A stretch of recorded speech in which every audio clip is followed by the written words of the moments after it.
سلطنت عثمانیہ کو توڑنے والا کون تھا؟ اس نے 650 سال سے قائم سلطنت کو کیسے توڑا؟ عیسائی اسے اپنا ہیرو کیوں مانتے ہیں اور یہ جنگ عظیم اول کا پانسا پلٹنے میں کامیاب کیسے ہوا؟ ناظرین السلام علیکم، آپ دیکھ رہے ہیں آپ کا اپنا چینل زاویہ اور میں ہوں آپ کا میزبان غالب سلطان۔ آج ہم آپ کے لیے لائے ہیں انٹرسٹنگ بایوگرافی جو کہ دنیا کے خطرناک ترین جاسوس لارنس آف اریبیا کی زندگی پر مبنی ہے۔ یہ واحد شخص جنگ عظیم اول میں الائڈ فورسز کے جیتنے کا سبب بنا تھا۔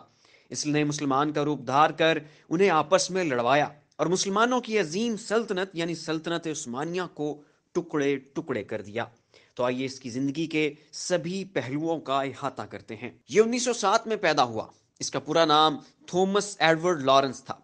اس کے باپ کا نام رابرٹ شپ مین اور ماں کا نام سارا میڈن تھا۔ اس کے باپ کی 4 بیٹیاں تھیں جن کی دیکھ بھال کے لیے اس نے ایک عورت رکھی ہوئی تھی اور لارنس اسی عورت کے بطن سے پیدا ہوا تھا۔ لیکن اس عورت کی لارنس کے باپ رابرٹ سے کوئی باقاعدہ شادی نہیں ہوئی تھی۔ رابرٹ کے 2 بھائی تھے جن کا نام سر ہنری اور سر جان تھا۔ ان دونوں نے 1857 کی جنگ آزادی کو کچلنے میں اہم کردار ادا کیا تھا۔ اس سے یہ ظاہر ہوتا ہے کہ پہلے دن سے ہی لارنس کا خاندان مسلمانوں کے معاملے میں تعصب زدہ تھا۔ لارنس نے اپنی ابتدائی تعلیم آکسفورڈ یونیورسٹی سے حاصل کی۔ یہ دوسرے ساتھیوں سے انتہائی منفرد تھا۔ اس کی ترجیحات بھی مختلف تھیں۔ عام جوانوں کی طرح یہ کھیل کود اور لڑکیوں کے ساتھ وقت ضائع کرنے کی بجائے تعلیمی سرگرمیوں میں مشغول رہتا۔ اسے صلیبی جنگوں کے واقعات پڑھنے کا بے حد شوق تھا۔ یہ اپنا زیادہ تر وقت جنگیں پڑھنے میں گزارتا۔ یہ صلیبیوں کی جنگوں کی فتوحات کی وجوہات کا جائزہ لیتا اور اہم مطالب ذہن نشین کر لیتا۔ اس نے مسلمانوں کی نفسیات پر مبنی کتب پڑھی اور ان کی سبھی کمزوریوں اور مضبوط پوائنٹس کو ازبر کیا۔ جن جنگوں میں صلیبی مسلمانوں سے ہارے تھے اس نے ان کا دقیق مطالعہ کیا اور ہارنے کی وجوہات جاننے کی بھرپور کوشش کی۔ اس نے اپنا سارا لڑکپن اور جوانی انہی موضوعات پر تحقیق کرتے ہوئے صرف کر دی۔ جب یہ پختہ عمر کو پہنچا تو ان معاملات پر اس سے زیادہ دسترس کوئی نہیں رکھتا تھا۔ اس کے بعد اس نے مسلمانوں کے علاقوں میں جانا شروع کر دیا۔ اس نے دنیا میں قائم صلیبیوں کے وہ سب قلعے دیکھے کہ جن کو جنگوں کے دوران انہوں نے گنوا دیا تھا۔ یہ نہ صرف مسلمانوں کے علاقے میں گھومتا، اس نے دنیا میں قائم صلیبیوں کے وہ سب قلعے دیکھے کہ جن کو جنگوں کے دوران انہوں نے گنوا دیا تھا۔ یہ نہ صرف مسلمانوں کے علاقے گھومتا بلکہ خود کو مسلمان ظاہر کر کے وہاں سے اہم معلومات اور دستاویزات حاصل کرتا۔ یہاں تک کہ ایک وقت ایسا بھی آیا کہ جب یہ سب مسلمان علاقوں کو ہاتھ کی ہتھیلی کی طرح جانتا تھا۔ یہ سب مقامات کے نقشے بھی بنا سکتا تھا۔ اس نے اپنی عمر کا ایک مخصوص حصہ مسلمانوں کی فتوحات اور صلیبیوں کی ہار پڑھتے ہوئے گزارا۔ کیونکہ مسلمان عرصہ دراز سے ان پر حکومت کر رہے تھے، اس لیے اس کے اندر اپنے آباء و اجداد کی پسپائی کا بے تحاشا غم تھا جو اسے ہر وقت سرگرم عمل رکھتا تھا۔ اس کی یہ دیرینہ آرزو تھی کہ مسلمانوں کی طرح صلیبی بھی ایک باعظمت اور سربلند سلطنت بنانے میں کامیاب ہو جائیں۔ اس مقصد کے لیے یہ اپنی زندگی وقف کرنے کے لیے تیار تھا اور اس کے حصول کے لیے کسی بھی حد تک جا سکتا تھا۔ اس کی قابلیت کو دیکھتے ہوئے برطانوی حکومت نے اسے محکمہ آثار قدیمہ میں نوکری دے دی۔ اسی دوران جنگ اول کی پھوٹ پڑی۔ ایک طرف برطانیہ، فرانس اور روس تھے کہ جنہیں الائڈ فورسز کہا جاتا تھا، تو دوسری جانب سینٹرل پاورز تھیں کہ جن میں جرمنی، آسٹریا ہنگری اور سلطنت عثمانیہ شامل تھی۔ لارنس جو کہ عرب کو بہت اچھے طریقے سے جانتا تھا، اس نے بھی جنگ میں شمولیت اختیار کی اور اپنی دیرینہ آرزوؤں کی تکمیل کے لیے خون جگر دینے کے لیے میدان عمل میں اتر آیا۔ اس کا قد 5.4 فٹ اور جسم بے حد نحیف و نزار تھا، اس لیے جسمانی اعتبار سے یہ کچھ بھی کرنے کا اہل نہ تھا۔ تاہم دشمنوں کی چالوں کو سمجھنے، نقشہ تیار کرنے اور نئی چالیں چلنے کے معاملے میں یہ اپنی مثال آپ تھا۔ اب اس جنگ کے دوران سلطنت عثمانیہ کو شکست دینا جوئے شیر لانے کے مترادف تھا۔ اس وقت کوئی بھی طاقت سلطنت عثمانیہ کی ساکھ کو نقصان نہیں پہنچا سکتی تھی۔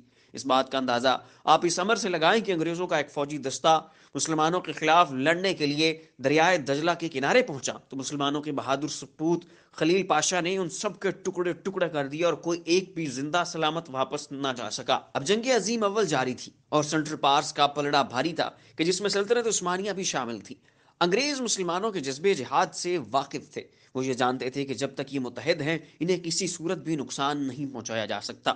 لارنس مسلمانوں کی نفسیات کو باریکی سے سمجھتا تھا۔ اس نے کتابوں کا دقیق مطالعہ کر رکھا تھا اور تو اور مسلمانوں کے درمیان رہ کر انہیں اچھی طرح جان چکا تھا۔ ایک جامع تاریخ دان ہونے کے ناطے لارنس یہ بات جانتا تھا کہ مسلمانوں کو سر کرنے کا ایک ہی طریقہ ہے اور وہ ہے انہیں آپس میں لڑانا۔ جب تک اندر سے بغاوتیں نہ پھوٹتیں تب تک دنیا کی کوئی طاقت ان کا بال بی کا نہیں کر سکتی تھی۔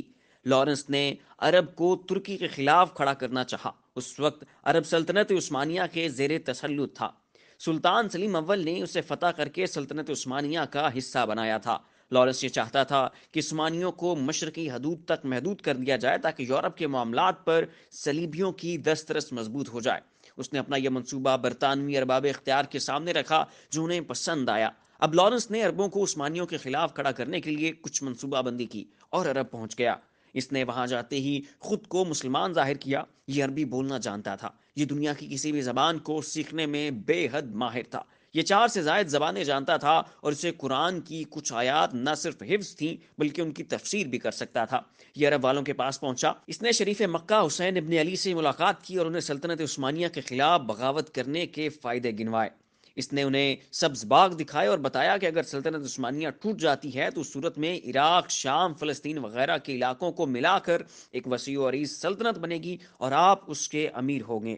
شریف مکہ سنہرے خوابوں کے سحر میں مبتلا ہو گئے اور بنا کسی چوں چرا کے سلطنت عثمانیہ کے خلاف بغاوت کرنے کا اندیہ دے دیے۔ شریف مکہ سنہرے خوابوں کے سحر میں مبتلا ہو گئے اور انہوں نے بنا کسی چوں چرا کے سلطنت عثمانیہ کے خلاف بغاوت کرنے کا اندیہ دے دیا۔ لیکن اب کچھ مسائل تھے، نہ تو ان کے پاس جنگ لڑنے کے لیے اسلحہ تھا اور نہ ہی سبھی قبائل متحد تھے۔ یہ دیکھتے ہوئے لارنس فوراً واپس برطانیہ گیا۔ اس نے ان کے سامنے کچھ وسائل اور درکار سامان حرب کی تفصیلات رکھیں۔ برطانوی حکومت تجویز شدہ سامان دینے کے لیے تیار ہو گئی۔ اب لارنس یہ وسائل لیے فوراً عرب پہنچا۔ اس نے پیسہ پانی کی طرح بہا کر قبائل کو متحد کیا۔ اس نے وسیع پیمانے پر اسلحہ بنوایا اور عرب قبائل کو جنگ پر لے جانے میں کامیاب ہو گیا۔ لیکن کچھ شخصیات کے ہاں دولت نے اپنا جادوئی اثر نہ دکھایا تو ان شخصیات کو اپنی جانب راغب کرنے کے لیے انہوں نے عورتیں مہیا کیں اور اس طرح جو پیسے کی لالچ میں نہ آ سکے تھے انہیں خوبصورت عورتیں دکھا کر ان کی شہوت پرستی کی خواہش سے فائدہ اٹھایا گیا۔ سبھی تیاریاں مکمل کرنے کے بعد انہوں نے اپنے لشکر منظم کیے اور ترکوں پر حملے شروع کر دیے۔ انہوں نے ترکوں کی بیشتر چھاونیوں پر حملے کر کے تباہ و برباد کر دیا انہیں۔ ایک ریلوے لائن جو ترکوں کو سپلائی مہیا کرتی تھی اسے بھی لارنس نے نیست و نابود کر دیا۔ اب سپلائی کٹ جانے کی وجہ سے ترک فوج اپنے شہروں میں مقید ہو کر رہ گئی۔ لارنس انتہائی چالاک تھا۔ وہ خطے اور سبھی راستوں کو ہاتھ کی ہتھیلی کی طرح سمجھتا تھا۔ اس نے سبھی عرب رہنماؤں کو شیشے میں اتار لیا تھا۔ اہل عرب لارنس کو اپنا سب سے بڑا خیر خواہ اور نجات دہندہ سمجھنے لگ پڑے تھے۔ یہ عربوں کسی وضع قطع میں رہتا، انہی کے ساتھ نماز پڑھتا اور قرآن کی تلاوت کرتا۔ بعض مقامات پر یہ قرآن کی کچھ آیات کی تفسیر کر کے واعظ و نصیحت بھی کرتا۔ اس طرح اس کی شخصیت پر کسی قسم کے شک کا کوئی امکان نہ تھا۔ یہ شخص بہادر بھی تھا۔ یہ عورتوں کے بھیس میں ترکوں کے خیموں میں گھس جاتا اور وہاں سے اہم دستاویزات اور قیمتی راز لے آتا۔ ترک اس شخص کے کردار سے بخوبی آگاہ تھے۔ انہوں نے اسے ڈھونڈنے کے لیے بڑا پیسہ صرف کیا لیکن اس کا کوئی نام و نشان نہ ملا۔ اب یہ جیسے ہی عربوں کو ترکوں کے خلاف کھڑا کرنے میں کامیاب ہو گیا ویسے ہی جنگ میں برطانیہ کا پلڑا بھاری ہو گیا۔ اب سلطنت عثمانیہ کی ساکھ بوسیدہ ہو چکی تھی۔ اسی دوران انہوں نے ترکی کی سب سے اہم فوجی چھاونی عقبہ پر حملہ کیا۔ یہ فوجی چھاونی ترکی کے لیے انتہائی اہمیت کی حامل تھی۔ اس چھاونی سے سارے جنگی معاملات کو مانیٹر کیا جا رہا تھا۔ اس پر حملہ کرنا کوئی آسان کام نہیں تھا، چنانچہ لارنس نے اس پر پیچھے سے حملہ کیا اور ایک سخت مقابلے کے بعد اسے فتح کر لیا۔ عقبہ چھاونی کا فتح ہونا تھا کہ اب فتوحات کا ایک نہ ختم ہونے والا سلسلہ شروع ہو گیا۔ یہ چھوٹی چھوٹی بستیوں اور قصبوں پر یلغار کرتے گئے اور فتح یاب ہوتے گئے، یہاں تک کہ انہوں نے دمشق پر بھی قبضہ کر لیا۔ آخرکار جرمنی اور سلطنت عثمانیہ کو شکست ہوئی جس کے نتیجے میں مسلم امہ کے عروج کا درخشاں مظہر یعنی سلطنت عثمانیہ زمیں بوس ہو گیا۔ مسلمانوں کا اتنا نقصان خود برطانیہ نے بھی نہیں کیا تھا کہ جتنا عربوں نے کیا۔ اس طرح سلطنت عثمانیہ ٹوٹ گئی اور جنگ اپنے اختتام کو پہنچی، لیکن وہ سبز باغ جو لارنس نے شریف مکہ کو دکھائے تھے ان کے عملی ہونے کا تقاضا کیا جا رہا تھا۔ شریف مکہ ایسی سلطنت کا خواب دیکھ رہے تھے کہ جس کے وہ اکیلے حاکم ہوں، لیکن امت کے بڑے مجرموں اور غداروں کے ہاتھ چند شہروں کے علاوہ کچھ نہ آیا۔